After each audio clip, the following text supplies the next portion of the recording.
Hello, YouTube. HomeTheaterJoe here. And as usual, I hope y'all are happy, healthy, and doing well.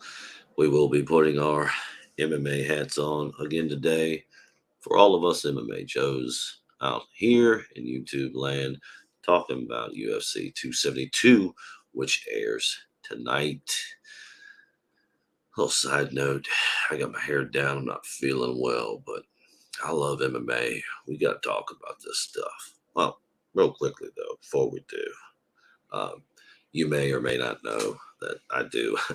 I get a kick out of shouting out to people that I'm kind of, um, checking out on YouTube at the moment. So let's share that. And very quickly, um, Justin Hawkins rides again, man. This is a channel that I've been checking out for the last week or two and really enjoying. If you don't know, Justin Hawkins is the front man, lead singer, guitarist for a band called The Darkness. Had a huge hit. What was it? I believe in a thing called Love, Man. And every time I hear that song in my head, no matter where I am, or if I hear it on the radio, I just want to belt it out. I believe in a thing. I'll spare you, but man, it's beautiful. It's just so fun, right? So if you haven't, check that out. Justin Hawkins rides again, man. If you're a music fan, music lover, it's good stuff. All right. Come on, y'all. Let's go over here. Let's get down to business. UFC 272. All right. Whew. There's a lot to say about this one. Let's just start down here. Let's check out the whole main card very quickly. Sergey Spivak versus Greg Hardy. This one for me, not too difficult. Sergey brings a lot more tools in the tool bag. Um, you gotta really. I respect Greg Hardy's fighting style though, because either he's getting knocked out or he's knocking somebody out. That's always entertaining. Yeah, so that's fun. As far as the personal stuff and Greg Hardy's past, I don't know enough about it to say, but certainly if it were true, I'm not a fan, but I don't know. So probably shouldn't have even said that. Let's move up to Kevin Holland and the Cowboy. Let's check the age real quick here. 34, 29. Not too bad. I thought Cowboy's a little bit older than that. Whew, that's a tough one right there, man, because Cowboy is he's dangerous everywhere. And what's his height there? Uh, doesn't say his height, but he is way out back in the reach. Holy cow. 81 inches. I think the longest reach in the UFC is 84 inches. And I think that belongs to John Jones. 81 is nothing to shake a stick at. That's crazy. And we got to remember, Kevin Holland's on a little skid here, but man, what he did to Jacare, one of the greatest fighters ever. So I don't know. Edson Barbosa and Bryce Mitchell. This was a little tough for me. Bryce, up and comer here, 27 years old. Quite the age gap here. 9 years. A little bit of disparity there between the two. And of course, Edson brings that 75-inch reach, so he'll have a good advantage there. Man, that one's really tough for me. It's 36 years old, I love and respect Edson Barbosa as a fighter, but if I'm honest, he's not on a plateau. He's probably on a downward slope of his career, but what a career it's been. No, nothing bad to say about the guy. RDA and Renato Moicano. Keno, I'm so sorry. Like, I'm not good at reading names, and I mean no disrespect. This was really intriguing because they tried to throw Islam in there. Islam tried to throw his name in there, but I covered this, and that was never going to happen. And honestly, now that I think about it, it wouldn't even been a good fight because RDA really struggles with wrestlers, and I don't know anything about it. Let's see here, 32 years old now, 37, but it's RDA. RDA, I think, he's one of the best to ever do it, honestly. Sure enough, a post USADA fighter, but very, very good. The only a lot of trouble with wrestlers, but let's be honest here. This does not seem like a American name here. He probably did not go to university, so collegiate wrestling probably wasn't his thing. I don't know. Maybe he did go to college, but um, most assuredly a BJJ practitioner. Yeah. Anyway, I would just think from the limited information I have, and if that's the case, BJJ against BJJ, I'm going RDA all day long, even at 37 years old. All right. This is the one we're really going to get into here. Colby Covington, Jorge Masvidal. So I got a lot of thoughts on this. I don't consider these predictions, I don't bet on fights, and I would never tell somebody that, oh God, I guess I should hide that. That's so unprofessional. I should never, tell somebody that, what to do with their money, and I never would. But I do like fight week when it's a big fight. I like fight week, and I like to watch the interviews, how the competitors are cutting weight, how they're how they're speaking. Honestly, like how's their mental working? How's the physical working? Weight cut, mental. It's all big factors. So a good way to judge this is look at these guys, listen to them in the interviews, see where they're at. And I gotta be honest. Colby Covington seems like his normal self. He's sharp. He's on top of it. He's witty and he's quick. I contrast that with Jorge Masvidal's interviews I've seen this week, with the exception of the pre-fight scrum there, where they were just jarring back and forth, and Jorge seemed like he was up. He seemed like his head was up. Jorge seemed very lethargic to me this week, and almost a deer in headlights look in some of these interviews. And I think that's cognitive. I think that's the weight cut getting, taking an effect. So that's a big difference to me. Let's also take into account that Colby Covington weighs less than 190 pounds, cuts to 170. I'm pretty sure he's got one of the smallest weight cuts at 170 pounds.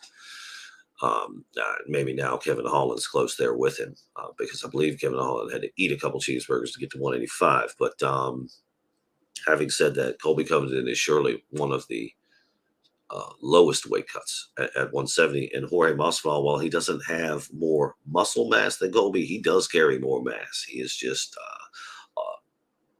he got more meat on him. He's a thicker man than Colby Covington. So that to me is a big indication on who has an advantage, who probably should win this fight. Then we take into account gas tank. Well, that's Colby all day long. Right, striking. Well, that's Jorge Masvidal all day long. But I don't know, y'all. This is not going to be a striking battle. And also, Colby Covington's gone 10 rounds with the current champ, Usman. Masvidal has not. So, and those two fights were not even close. You can argue that I believe Colby was on his way to winning that first fight. It's one of the, I've seen Herb Dean do this. I don't know how many times. I don't believe he called that fight correctly, even though Colby was out of it.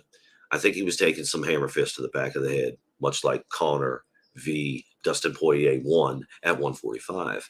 Again, same referee, and he didn't stop the fight.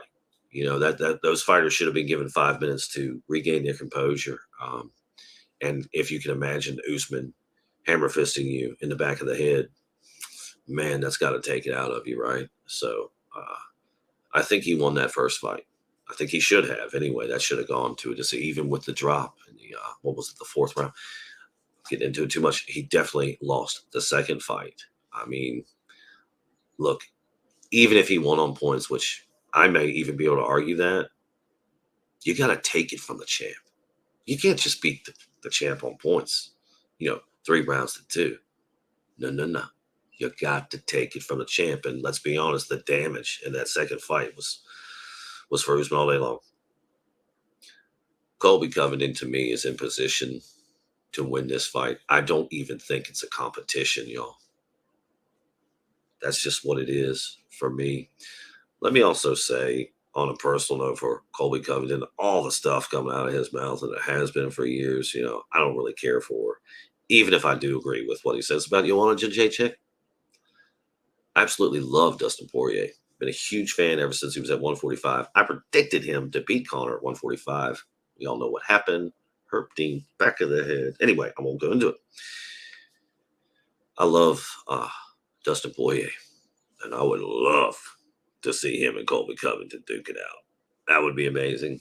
I don't think that's going to happen, but we'll see. So let's go back to this fight card, just so we can be clear. Again, these are not predictions, but these are the fighters that I see with a clear-cut advantage. All right. In some of these cases, maybe not clear-cut, but these are the guys I see walking away or walking to the cage with the best chance to take away the W. That's easy for me right here. Colby Covington. I think he's taking that. Not even close. I'm going to go RDA because I don't want to use the term gatekeeper. If you could say RDA was a gatekeeper, he's probably the greatest gatekeeper of all time, right? I mean, he's a former champion, post-USADA fighter, no doubt, but RDA is the real deal, man. Got really good BJJ. Hey, this one, I'm just not sure about it all, guys. I have no idea. But the reach advantage, man. The leg kicks, the experience factor. I'm going with Edson Barboza, even though I'm guessing Bryce Mitchell is favored to win this fight. But I'm going Edson Barboza. Give me the experience. Give me those devastating leg kicks any day of the week. Give me that reach on top of it. 5-inch reach. Yeah. The Cowboy, let's check his age again. 34. 34, not too bad. Right where he should be. This is good time for him in the sport. But man, the arm reach, I think Kevin Holland's on 2 in a row, lost 2 in a row. And that 81-inch arm reach.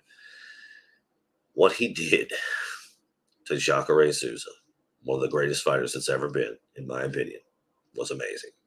And he's done some other really great stuff in the ring. I'm going Kevin Holland. And Sergey Spivak. This one's not hard for me either. I'm going Sergey all day long. I just don't think Greg Hardy has them. But hey, no disrespect to Greg Hardy, man. I think this is going to be a great fight, great heavyweight barn burner here. So it should be really fun. Hey, UFC 272 should be really fun. I would encourage anybody out there, to watch it and enjoy it. I myself, I'm not going to be renting UFC 272. I don't think I'm going to be. Listen, I have a real problem now that UFCs are at, I believe, $74.95 a pay-per-view. On top of that, you have to have a monthly or yearly subscription to ESPN Plus. And it's really, I have a problem with it. Let's just set aside the fact that, moving soon, life, things happen. Why am I paying $75? I just don't agree with that. So what? So you can give Israel Adesanya some more money? Old titty ball guy there, guy no titty. You gonna give him some money? Of course, that's what you're gonna say. Oh yeah, we're gonna give our fighters more money. Nah, doesn't work like that. And hey, I'm not telling anybody. I'm just not purchasing it. Look, $75, y'all. That's hard for me.